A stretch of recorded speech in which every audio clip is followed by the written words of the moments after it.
سلامونه وخت مو په خیر. ولسمشر غني له مارشال عبدالرشید دوستم سره د هیواد د امنیتي وضعیت په اړه خبرې کړې دي. دوستم ویلي چې موږ د خپلو امنیتي ځواکونو ترڅنګ ولاړ یو او له خپلې خاورې او خلکو دفاع کوو.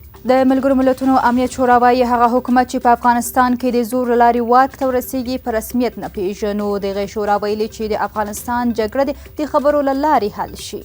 د حکومت د رسنیو مرکز مشر دوا خان میناپال جسد د ملي شورا انګړ کې خاورو ته وسپارل شو. میناپال تېره ورځ د کابل په دارالامان کې د وسلوالو طالبانو له لوري په شهادت ورسید. مقبوضه پښتونخوا کې نن د لروبر یو افغان تر شعار لاندې د پښتون قومي جرګه جوړه شوه. په دې جرګه کې د پښتنو ګوندونو استازو له پښتنو سره د پاکستاني ریاست د دوه چلند پر وړاندې طرز العمل جوړ کړ. ایمل ولی خان وایي د افغانستان د بې ناموسه دښمن خلاف ودرېدل زموږ ملي مسؤلیت دی. هغه ویلي چې د عوامي نشنل ګوند د دوا خان میناپال په غم کې ځان له افغانانو سره شریک بولي.